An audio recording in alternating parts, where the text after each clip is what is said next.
Mchezo ulikuwa mzuri. Simba tumepoteza mchezo, lakini tulikuwa kwenye kiwango bora sana. Iko michezo ambayo Simba Queens tunashinda, lakini unaona papatu zinakuwa nyingi. Yani mnashinda kwa uzoefu na makosa mengi ya mpinzani.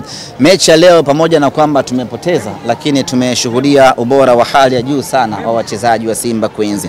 Na kama tungekuwa tuko clinical enough, hasa kwenye safu yetu ya ushambuliaji, tungeweza kuimaliza ama kuiua hii mechi kipindi cha kwanza tu. Kipindi cha kwanza tulikuwa bora sana, tumetengeneza nafasi nyingi sana, tumefanya kila kitu katika mchezo huu, lakini watu wetu wa mbele wakakosa nafasi nyingi ambazo zimetengenezwa. Yote kwa yote ikapelekea mchezo kuisha kwa Simba kufungwa bao 1-0. Sisi kupoteza bao 1-0 leo ni pigo kubwa, kwa sababu linayumbisha malengo yetu ya kupigania ubingwa msimu huu.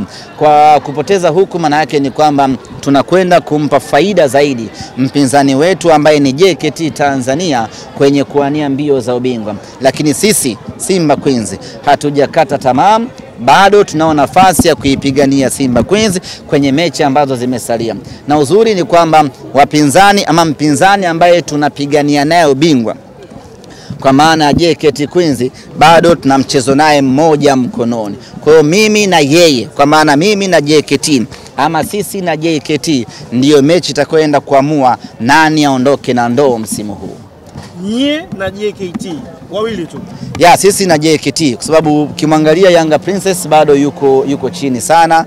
Kabla mechi ya leo tulikuwa tunampita pointi 10, ametufunga hii leo, maana yake ni kwamba tumemzidi pointi 7.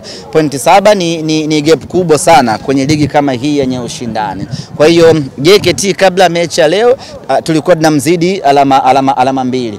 Kwa kupoteza huku, yeye akishinda mchezo wake, maana yake anakaa juu kwa alama 1. Kwa hiyo vita rasmi inakuwa ni baina ya Simba Sports Club na JKT Queens. Kwa Yanga Princess leo hiyo wameweza kushinda, wanacheza sana hapo uwanjani. Furaha ile ni kumfunga mtani na sio kwamba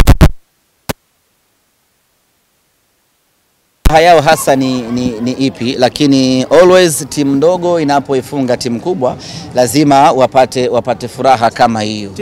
Timu ndogo inapoifunga timu kubwa lazima wapate furaha kama hiyo. Lakini kwa maana ama ukiniambia wana ndoto za ubingwa ni ngumu mno.